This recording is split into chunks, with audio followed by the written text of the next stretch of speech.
જય હાટકેશ મિત્રો, આજે આપણે એક સરસ પ્રયોગની વાત કરવા જઈ રહ્યા છીએ.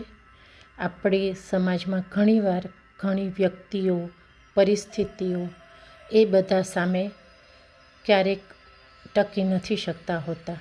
તો એવા સંજોગોમાં એ પરિસ્થિતિને આપણે નુકસાન પહોંચાડ્યા વગર શું કરી શકીએ? તો દૂધનો એક પ્યાલો લેવાનો છે, જે ગરમ કર્યા વગરનું ઠંડુ દૂધ હોવું જોઈએ.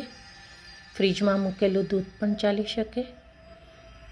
એ દૂધમાં આપણા ઘરમાં રહેલું જીરું એ તમે ઉપર નાખી દેવાનું રહે અને આ સાથે શિવ મંત્ર બોલવાનો રહે, જે હું પાછળ તમને કહીશ.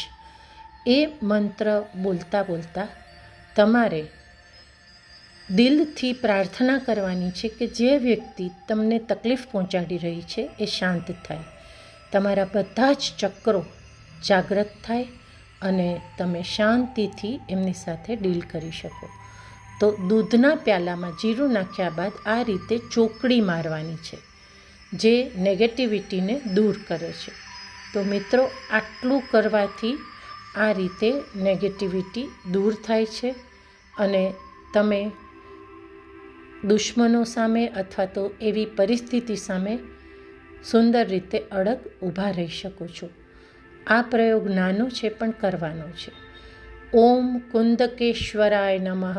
ઓમ રુદ્રાય શિવાય ગૌરી નમઃ. ઓમ કુંદકેશ્વરાય નમઃ. ઓમ કુંદકેશ્વરાય નમઃ. આ કાર્ય કરતાં કરતાં આ મંત્ર જાપ કરતા જ રહેવાનો છે અને એનાથી તમારું હૃદય પ્રફુલ્લિત થઈ જશે, નેગેટિવિટી દૂર થશે અને તમે ઉપસ્થિત થયેલા નેગેટિવ સંજોગોથી બહાર આવશો.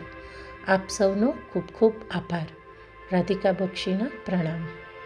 બી હેપી, સ્ટે હેપી. કોઈ પરિસ્થિતિથી ડર્યા વગર બી હેપી. Enjoy your life.